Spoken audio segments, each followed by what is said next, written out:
Welcome, and thank you. My appreciation to the leadership of AAC&U and the organizers of this conference on really such an important issue for higher ed, particularly at this point in time, not only in the history of American higher ed, but particularly in the current events and times of this country. I am truly, truly honored. I also have a number of San Francisco State people here, and we've been working on marketing plans, so I want them to stand up and I want to give them a shout out, right? So there's a bunch of you here, right? Thank you.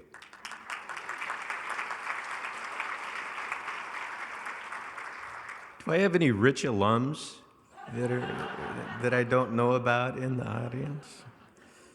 I'll talk to you near the bar later on tonight.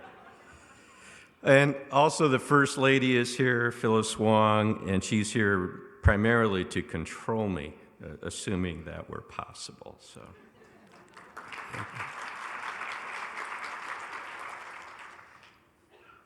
you know, being outside today was really interesting because the presidency that I had before San Francisco State was in Michigan's Upper Peninsula, in Marquette. We're known as Yoopers there.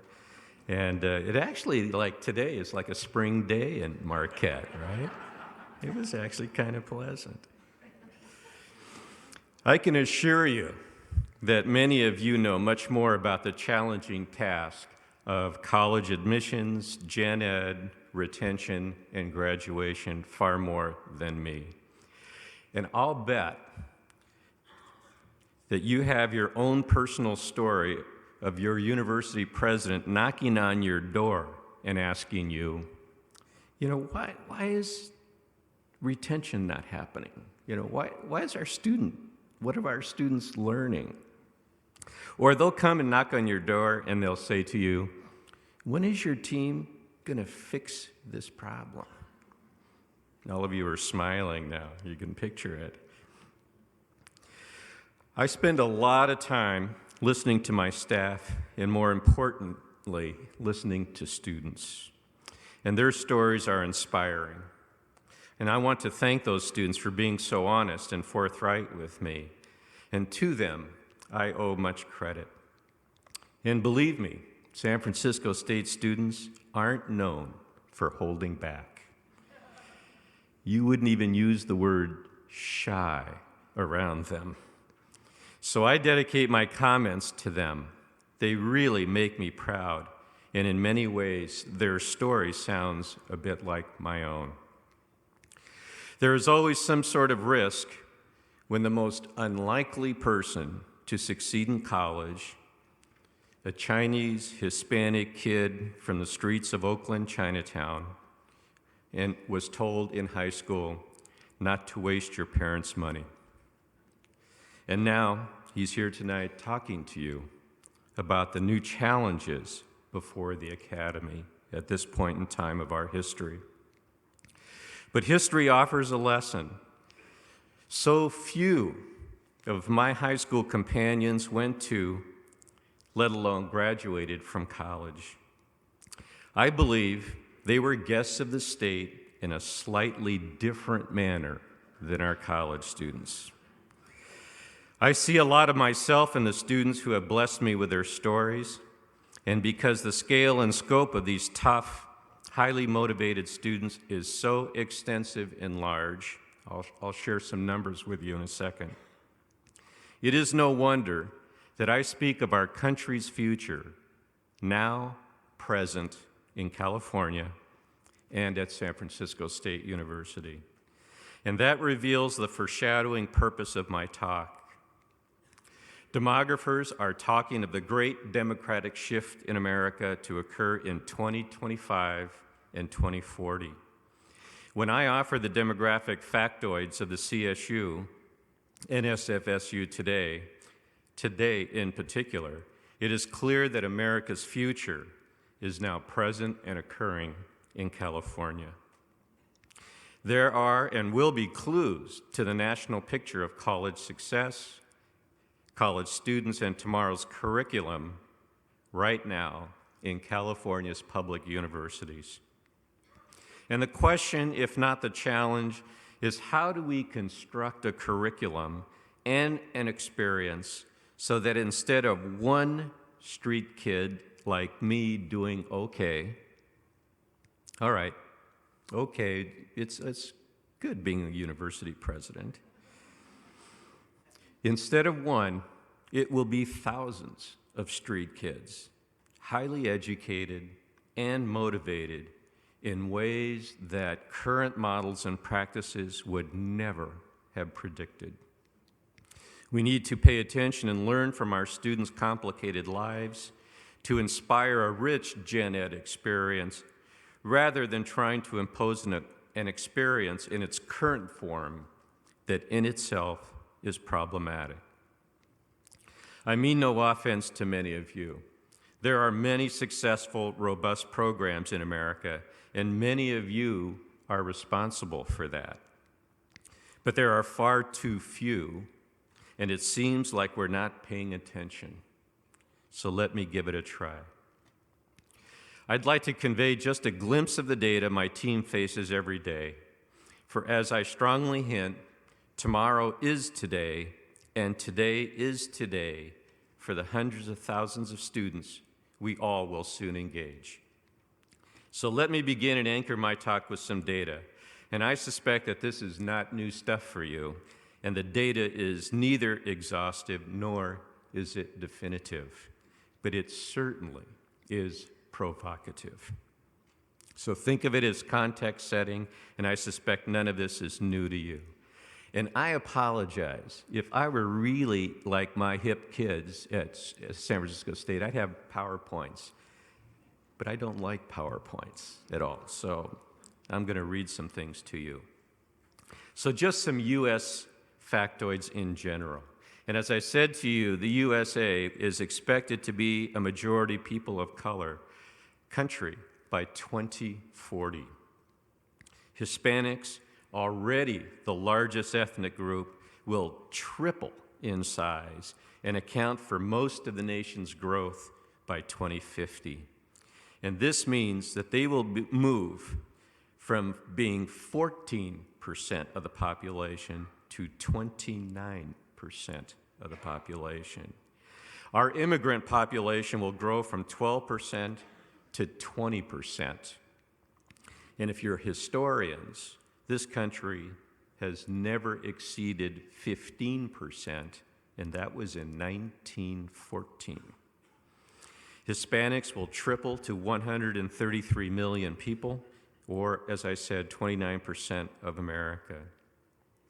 Asians and Asian Americans will double to 41 million, or 9% of the total, and now they are the fastest growing ethnic group in California, Texas, New York, and Michigan. Mixed heritage students will grow to 16 million. African Americans will grow, but by 2040 will reflect only 2% of the total population. And that is a critical issue. I hope you read the recent LA Times on the declining enrollment of African Americans in the CSU. We are terribly concerned about that. It is a national issue. So let me refine the scope from the country to California. And this is quite stunning. By 2040, California will have the largest net increase in population, nearly 18 million new citizens. This is nearly 50% of the total change in population, led by California, Texas, and Florida, who will account for 45% of the total population change. California alone will hold 15% of the U.S. population. And so my fellow Californians who are here, what is that like? It's like taking the entire population of the state of New York and moving them to California tomorrow morning. Quite dramatic. Let me refine the bubble down to the CSU and San Francisco State. The CSU currently, we enroll at the 23 campuses, just around 450,000 students. So African Americans in the CSU are about 4.6% of that population. At San Francisco State, 5.5. Asian Pacific Americans in the CSU are 17% of that total population. At my campus, 36.3. The Hispanic population is 33.4 in the CSU, 25.3% at San Francisco State, and I will tell you that that is turning quickly. I think our numbers for Hispanic students at State will shoot up dramatically. Native Americans represent 0.3% in the CSU and 0.4% at San Francisco State. Whites are 29.1% of the CSU and 25.5% at San Francisco. Our non-resident population in the CSU is 5.2, and at San Francisco State, 6.9. And probably the most important category for me is other. Predominantly mixed race, mixed heritage students, 10.4% at the CSU, and our current estimates are that at San Francisco State, it's nearly a fifth of our enrollment. San Francisco State, first generation freshmen are about 36.1%. 63% of our students receive financial aid of some kind. About 40% are Pell eligible, and about 52% of our students pay nothing out of pocket. I'd like to talk to some presidents or any of you from other states. Our full-time resident tuition per year is $6,450. The idea of language and cultural diversity just within my own large Asian American population has really challenged our hip, tech-centric San Francisco students to relate to predominantly Asian international students whose cultural and social values most readily compare to their parents and grandparents. The growing immigrant population found in U.S. statistics is reflected at San Francisco State, with nearly 40% of our student population Asian Pacific American, not including international students. And that means that Asian cultures represent nearly 43 to 44% of the total student population. And you might think, well, okay, what's so complicated about that? Remember, this is an Asian American population representing over 80 distinct language and cultural groups. And that gives you an idea of the challenge. This large and diverse Asian Pacific American population is fast-growing and represents a national trend. They are the fastest-growing immigrant population in the U.S., and many people still believe that that is predominantly Hispanic, but Asian-rooted cultures represent the fastest-growing immigrant population, and I can tell you, they not only want to go to college, they will go to our colleges. Okay, so as a president, I get to tell a couple stories. My first story, 2.5 years ago, as I was a new president at San Francisco State, I really prepared myself to handle a politically active, if not aggressive, student body.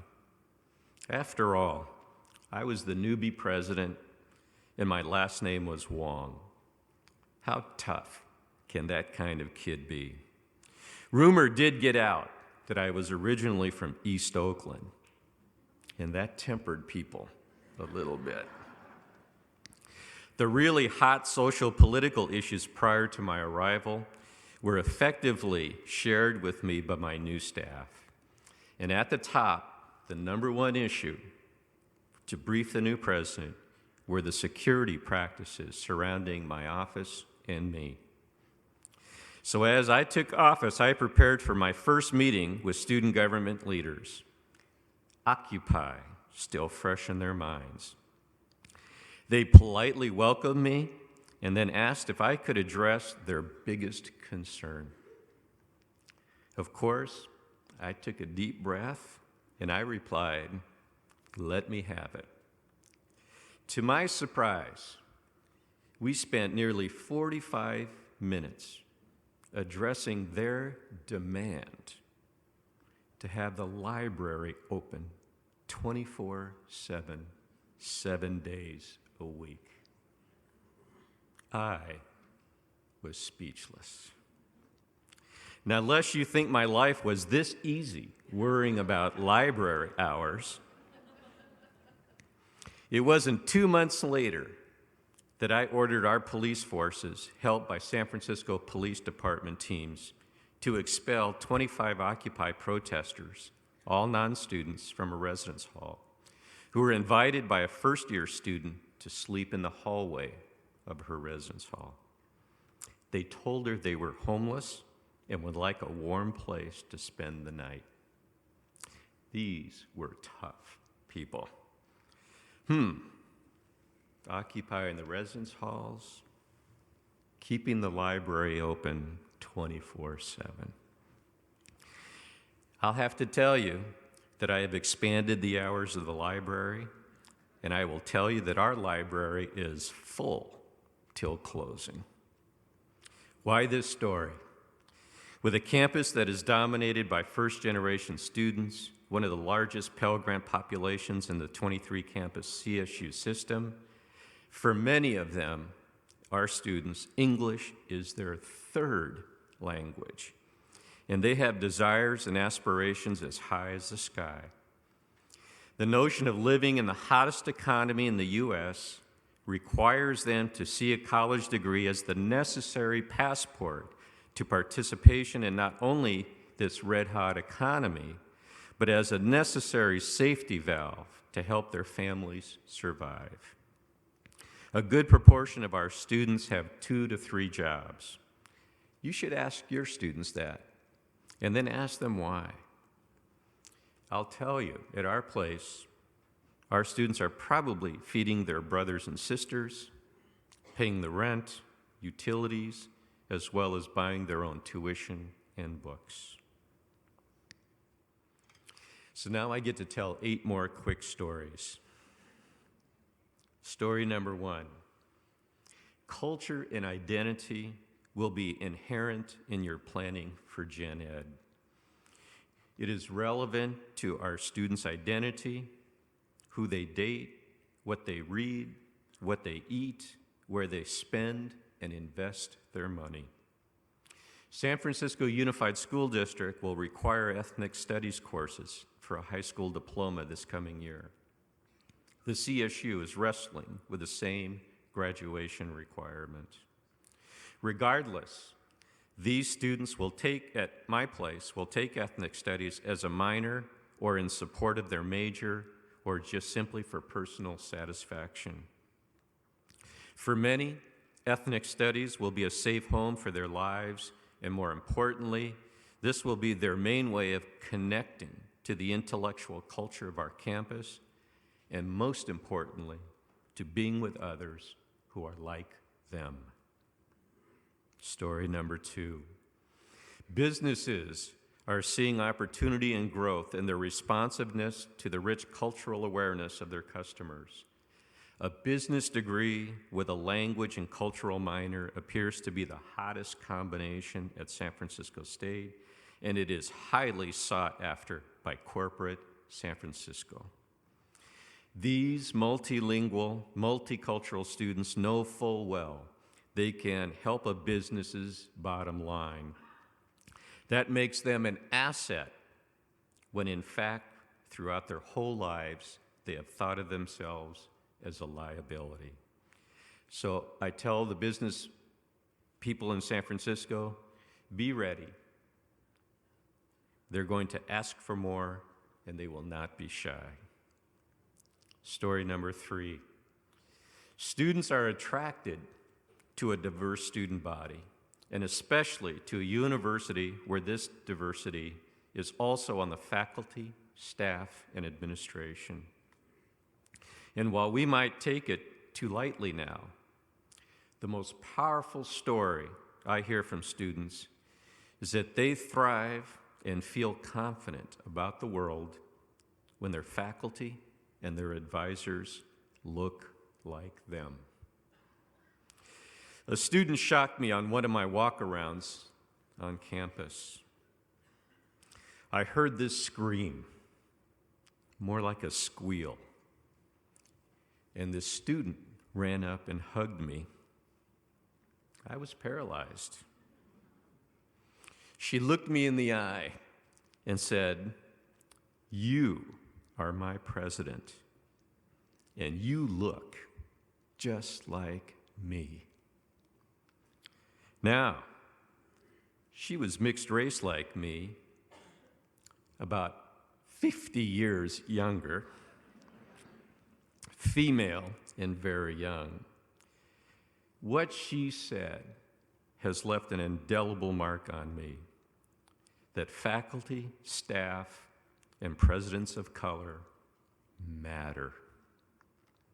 Story 4. Students want a demanding curriculum. They are not afraid to work. They are not afraid to challenge themselves. But the caveat is that the material must be relevant, sensitive, and aware. They know BS in an instant. A gen ed curriculum does not have to lose its tradition, because even Shakespeare has lessons for us today. How can we make the connection between them, the classics, and their lives? I have a mentee here, Asian American, is going to be a great president. Many of my mentees around the country who I mentor are Asian Americans in vice president and dean level positions. I thought of a way to connect them to leadership. And so, I don't know if I sent you the book, I'm going to do it. But for most of them, the leadership book I send them was King Lear. Story 5, what is relevant? They expect their faculty to be well-read and aware of what their life experiences are and have been. And it's not in the context of going easy on them. They don't want easy. They want respect. You as faculty, we as faculty might have a PhD, but if we don't respect them, or if to use their language, if you don't respect me, I will not work hard for you. And I'll bet all of us could tell a story about our favorite professor. Story 6, Gen Ed will succeed in this new era when we shift from a faculty-centric, expertise-based system to a content-inspired, life-changing experience. And faculty should be trained and prepared, as well as reflecting our best faculty and not the most available. I honestly think Gen Ed faculty should be paid more. They should sign up for this work independent of their departments, and they should do it for more than a year at a time. And I think 5 years is a good number. It's a whole cohort. Their work is critical, and it sets the stage for retention and graduation, not to mention lifelong inspiration. Okay, I'm sorry. And donations. Story 7. These students want life and career relevance. That is, beyond respect, they need to learn how to see the connections and links to bigger ideas, threatening ideas, challenging ideas. as I tell them, you need to challenge yourself to face the toughest subjects so that you are confident that you own your own mind. And that is my mantra. It is the only religion I believe in. If we don't show them how to own their own mind, we have failed them. And I would be the first to refund their tuition. Story number 8, and this is hard to say. These students have no sense of lifelong learning. So let's stop telling them that as a justification for Gen Ed or as a rationale to explain why algebra, writing, philosophy, and art must be taken. Let's address competencies, especially reading. Nothing will open up their minds than the private act of reading and thinking and then writing about it. The material has to link to their lives, and that writing can even be provocative and scary. But those are skills we're good at teaching. So why are we so reticent? I don't care whether it's the Bible, the Quran, Malcolm X, Shakespeare, or whomever. If it's hard and connects to their life, connects their life to the world of ideas, they must read it. We need to lead them to that point where they will read it and they connect it to their lives. I am reminded of something that inspired my own dissertation way back in the antiquities. And you're the first group I have ever talked about it since then. I was tired of hearing anecdotes about athletes who mystified their professors by learning huge playbooks, and yet we could not read or write to grade. Yet I was an athlete. So I studied what would happen if I took students of color, measured their reading and writing skills on a pretty standard test, and then I did something really different. I inserted one additional interesting test question. I asked all of my subjects to respond in writing to a fictitious prompt about dating someone who is racially and ethnically different from you. Would it be a surprise to you that the writing of students of color rose in complexity and matched the writing levels of white students whom they lagged behind on initial assessments? I haven't forgotten that lesson, and it has become evident to many that reading and writing assignments relevant to the student sets the stage for success that leads to learning of subjects for which we have seen them struggle. This is not rocket science. It is challenging them to think and to write in ways and in response to subjects that they can connect to. Okay. Well, you might think there might have been 10 observations. It is Chinese New Year's time. And 8 is the luckiest number of all the Chinese numbers. So I'm going to close up here. What I ask is not that we change or that we reconsider new approaches to Gen Ed. All of you out there are here today and for the next couple days because of your energy and motivation. I'm arguing that we consider student backgrounds and awarenesses and take them into account when we consider what they are capable of doing. I love the great books because the Jesuits who taught me connected it to my life as an East Oakland street kid from Oakland, Chinatown. It may be that we need to watch, look, listen, probe, and then push as I was pushed so hard. I hated those Jesuits because they pushed me. And they made me read street stuff that would have embarrassed my parents. but I can tell you now that those Jesuit priests are my heroes. They are at the root of my intellectual soul. They showed me that who I was, what I brought to the classroom, mattered. They will never know what a learning junkie they created. But I'm paying it forward, and it's time all of us paid greater attention. Thank you.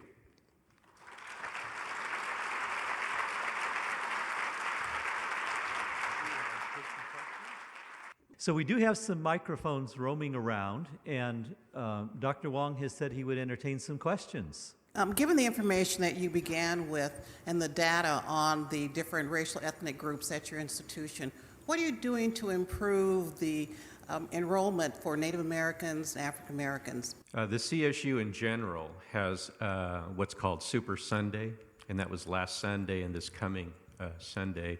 And the presidents of all the 23 campuses, vice presidents, the chancellor and his staff, we all go out to the black churches of California and literally give a sermon about the importance of education. We work heavily with the ministers. I have them into San Francisco State for breakfast on Thursday morning, and we talk about how we can coordinate our college counselors and admissions people to be in their churches on a regular basis, not just during Black History Month. And the San Francisco State, the other thing that, and many of the state people here know about this, I made a commitment to build a campus in the Bayview Hunters Point neighborhood of San Francisco. It is the highest density of African American Hispanics in the city. It is literally ignored by the city. And I've been holding community meetings out there. We think that we can turn the college-going rate significantly by a campus. We're also talking to the tech companies in the Bay Area to see if they would not only pay for the campus, but that we would hire every ethnic student attending in a job, in a paid internship as freshmen in those tech companies and encourage them to finish school and go to school. We're very excited about that project because it's going to occur in the neighborhood. And we're hoping to get that campus built and ready within the next 2 years. And we already have lined up some corporate support for that. So it's jobs in the neighborhood, aligned up and in sync with the academic program. And we believe that as paid intern jobs, that upon graduation with a college degree, those companies are going to hire them. And that's been pretty much the track record in San Francisco. So we hope to put a pretty good dent in the college failure and high school failure rate right now. So we're hoping a very aggressive mixture of jobs in the neighborhood and a tough academic program is going to do the trick. The neighborhood is absolutely excited about it. And I'm sorry, I can't speak to the Native piece. That is just a mystery to me. I cut my teeth for 5 years on the reservations in North Dakota. I was responsible for bringing the first internet wireless services to 2 of the reservations. And the reservation life is the res is so different than urban Native settings. I'll just admit ignorance on that. Thank you. Can you share a way that you are preparing faculty for these changes that have been successful? That might be a good model for us. I'm going to say this and take a risk. At San Francisco State, our goal is that our faculty will reflect our community. And so about 40% of our faculty are faculty of color. We make sure that scholars of color are in every search. And if they're not, the provost and I stop the search and ask the team, why isn't there? We're starting to get that seeping down into staff hires. We're trying to be more equitable in terms of promotions. And so it really is a cultural shift so that these students see themselves not only in just one faculty member, but staff, faculty, et cetera. And so when you walk on our campus, I'm very proud of the diversity of our faculty and their incredible commitment to teaching these students, to leading them to intellectual life. Thank you. Monica Brockmeyer from Wayne State University in Detroit. It seems like it's easier to make the case for diversity in academic planning in places like California, Arizona, Texas, and Florida, where the populations are growing as a result of increased diversity. Do you have advice for people, say in Michigan, where our population is not growing and yet tending to our diversity is important? I've got a lot of experience at Wayne State. I actually worked with the president and with former Mayor Dave Bing on, it really is that sort of commitment to building community-based spirit programs, creating a hiring funnel.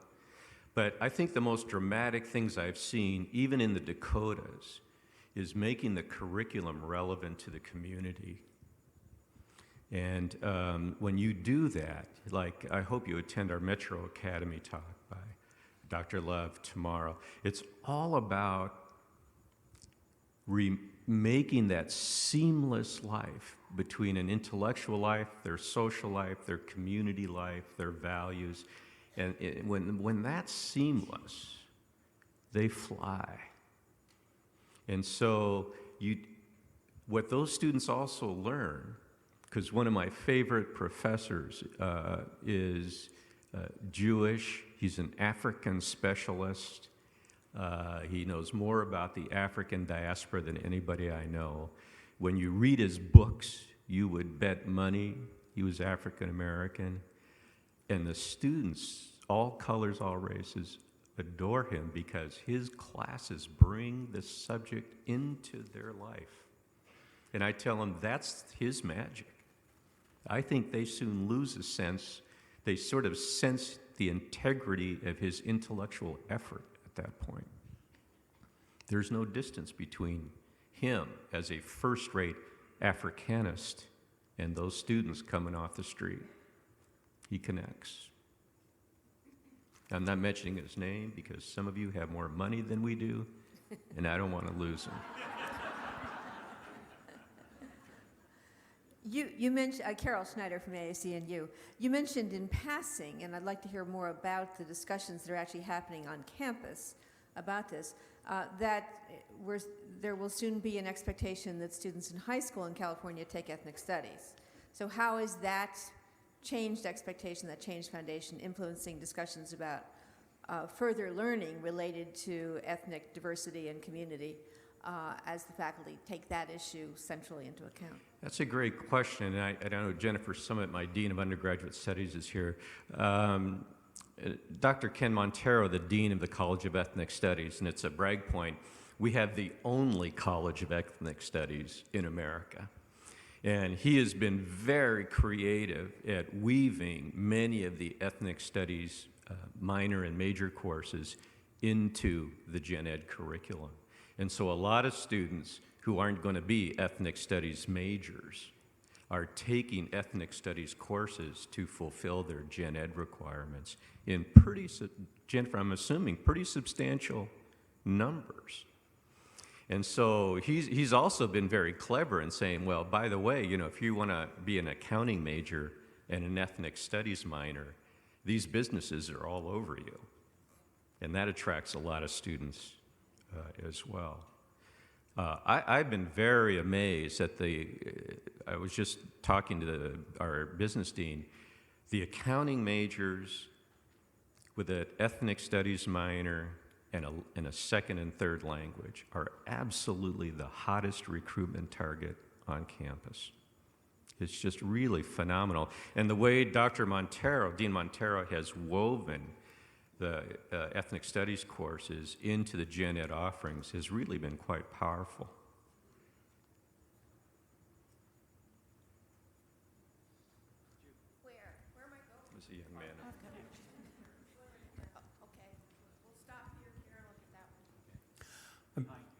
I'm very intrigued by the high-flex curriculum that has emerged from San Francisco State's scholars, and how has the high-flex approach found its way into general education at San Francisco State, or has it? You know, presidents are smart to not answer questions that exceed their knowledge. But I've got 3 people right here that could answer your question, so I'm going to admit ignorance and defer to them. Jennifer, you want to take a shot? I would ask, what do you mean by high flex curriculum?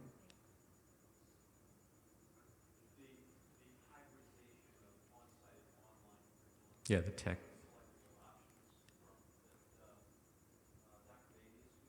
Sure. There really is a large number of students and classes where students can do both high flex and face-to-face. And I think that really works well with our students. But I would also say that the campus is very committed to not having very much of the curriculum off campus. Mm-hmm. That even though there is and I think this very much points to what Dr. Wong was saying about the building of community and the importance of people learning from each other. And we know from the research that the students who are less likely to study together, that when we're talking about learning communities, that when they learn together, and then if they go off and go on their own for 2 or 3 classes and then come back and learn together, that deepens learning. And so I think that we're really fighting to create the right balance between high tech and high touch. And that's because of the student body that we have. And we've learned challenging lessons from some of our sister institutions. And I think that the faculty are very committed to deep learning, and it's one of the things that we have a great deal of respect to AAC&U for holding up as a high value, because it's just too easy to say technology is going to solve our problem. It is not, especially in the face of the rising generation. But to do both, not to do it is a disservice, but to do both is really where we need to go. So, Let me add on to what Dr. Love is saying. I've been trying to leverage BART and Muni to get passes for our students. And they're all sort of, even the state, even the governor is talking about MOOCs and all that kind of stuff. And the only time I really got enough courage going, I'm still employed there, so it's kind of a good sign. I've said to a number of them, you guys are really interested in technology and online learning and MOOCs and all this stuff. How is it, for the first time in the history of this country, students of color have access to your campuses, and you're now trying to push them off into the online world? Right? And so it makes you think about it for a second. So there's no cause and effect here. But, presidents are really political creatures. And, guilt, the Jesuits told me, is a highly motivating power. And, it's sort of like saying, when you get students, our most fragile citizens, onto a campus, like Mary Beth says, we want them there, face to face, talking with scholars, doing work together. Why do we want to push them online? And they're not afraid. We did a little study of new freshmen last year. You'll love it. It's one of my favorite pieces. We asked them, how many web-enabled devices do you own and use on a somewhat regular basis? And I'll bet you most of us would say, what do you think? 3? Your phone, your iPad, a desktop? How many of you have your television on a wireless package? Okay. You know what the students They averaged almost 8. We actually had a large proportion of our respondents had 9 web-enabled devices they used on a fairly regular basis. I couldn't even name 9 of those things. And my training is sort of a technical thing. I mean, I'm a paperless kind of guy, but it was interesting. But One last question. yeah, keep in mind that notion of online and culture. Jesse Sponholtz from Washington State University. Thanks so much for your comments tonight. I had a question about resources, and I was thinking about resources, inputs, and outputs. From your perspective, what do you see as the highest impact kinds of changes in resource allocation in terms of getting incentives for getting the best faculty in our gen ed classes, changing course loads, whatever it is? And you'd mentioned something about donations, and you said it as a joke, but I wonder if you see substantive connections to resources in the long range that actually relate to what we're talking about in general education. Yeah, California is moving very quickly to a budgeting model that many of you in the Midwest have of, sort of a behavior performance-based budgeting model, and a lot of that will be outcome measures and retention and those kinds of things. It's really been interesting and a game changer for our fundraising because it's commonly known in the country that the hardest ethnic group to get donations from are Chinese Americans. They're a tough group. They don't have a history of philanthropy. And we've been very, very aggressive and good at making sure that moms and dads and uncles get on campus, watch programs, etc.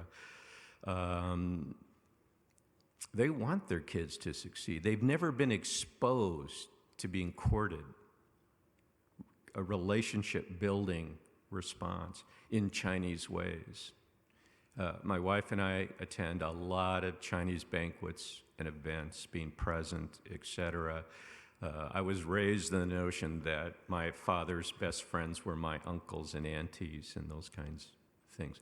What's very interesting is our 2 largest gifts in the history of San Francisco State come from a Chinese American from the streets like me, and created like 7 or 8 biotech companies, and an Iranian American who owns BB Stores, who is our alum.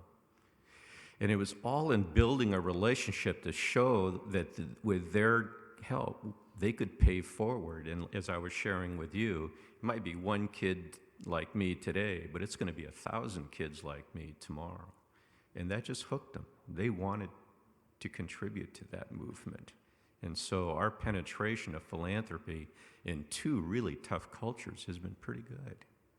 And so I think, again, it's much like my team is saying to you, if you can weave that culture into the very fabric of as much as you can do on your campus, it builds that relationship. They want to participate in that. I was very surprised that many Chinese parents are adamant about their kids going to school, and they themselves have never stepped on a campus.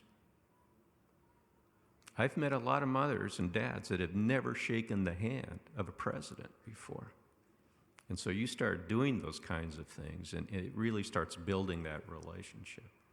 But the expectations, as you know, for Asian students to go to school is sky high. I mean, you're expected to do that. You've all been very, very kind. Thank you very much. I appreciate your work.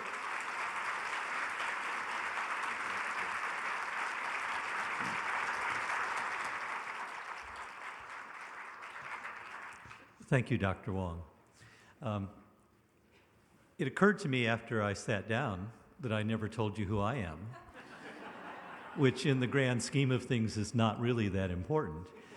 However, I am Terry Rhodes. I'm a vice president at AAC&U for Quality Curriculum and Assessment. And as a result, I am the concept advisor for this conference, and I get to welcome you and send you on your way. But I also want to find out, just briefly, I'm not going to hold you forever here, how many of you are here for the first time? Okay, a large number of folks. Thank you very much and welcome, welcome, welcome.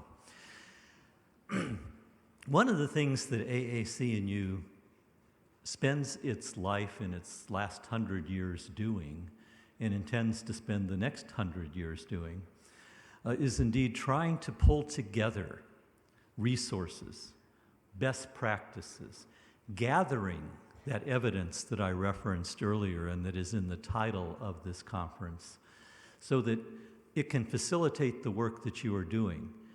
And it does that by virtue of the fact that what we put together and gather together and try to lift up actually comes from work that you have done in various places on your campuses across the country. But we try to lift it up and make it accessible and shareable and in the awareness of others. And so we thank you for coming.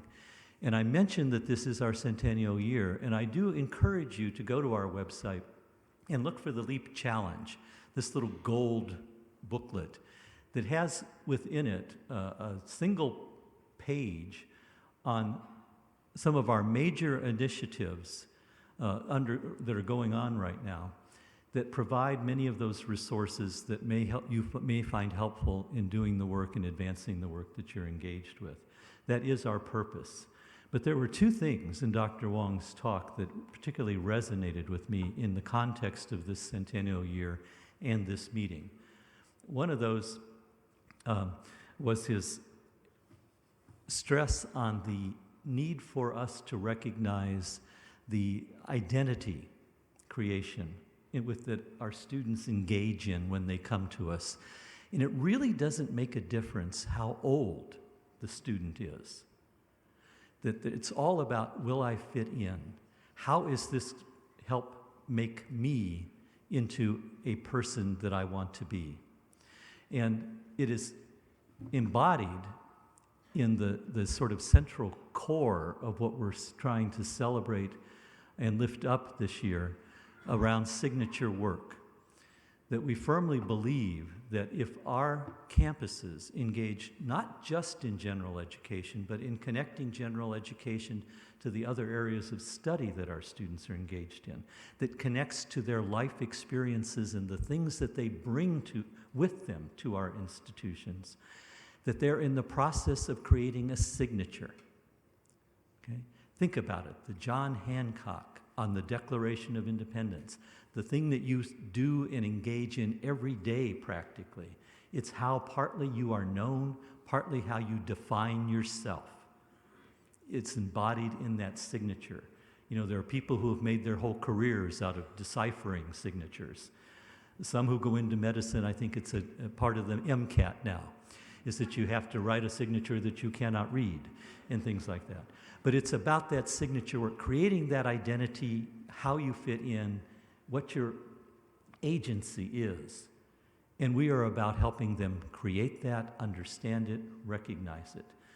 And the other thread in what he was talking about that resonated with me in terms of our work is the fact that no one of us in any way can do this by ourselves.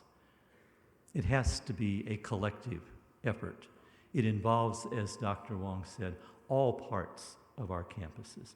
It involves our allies in the community on other campuses. It's really moving from just looking at my work and my contribution, however valuable that is, to our work, because it's going to take all of us. And increasingly, it's going to take our students joining us in that as we all search to make not only the identity of our students richer and fuller as liberally educated citizens and participants, but our institutions' identities are changing at the same time. And all of us have to be engaged in transforming those institutions. And so our resources that are in here through our roadmap project with community colleges, through the TIDES project in STEM and cultural identity, through our work with value in terms of how can we do authentic assessment that engages all of our students in a productive, developmental way of learning, to our GEMS, General Education Maps and Markers project, about how we can intentionally start to approach our general education programs in this larger context, all of it geared toward helping our students create those new signatures that are going to be so valuable for us and necessary for the success of our society. So we are delighted that you are here engaging in this work. Tomorrow morning, we encourage you to go to the affinity groups if you've signed up for those. It's one of our efforts to try to help you connect with like-minded, focused individuals from other campuses around the country. Again, you can't do it yourself, but together we can have greater impact. And so it's a way to try to connect us. And the affinity groups will reform on Saturday morning to sort of say, what has your experience been? What have you learned that you can share with us, and those kinds of things. So I'm going to be quiet now because I'm not actually standing between you and there. Outside are a set of really fine posters that I encourage you to look at from multiple campuses showing the good work that they're doing.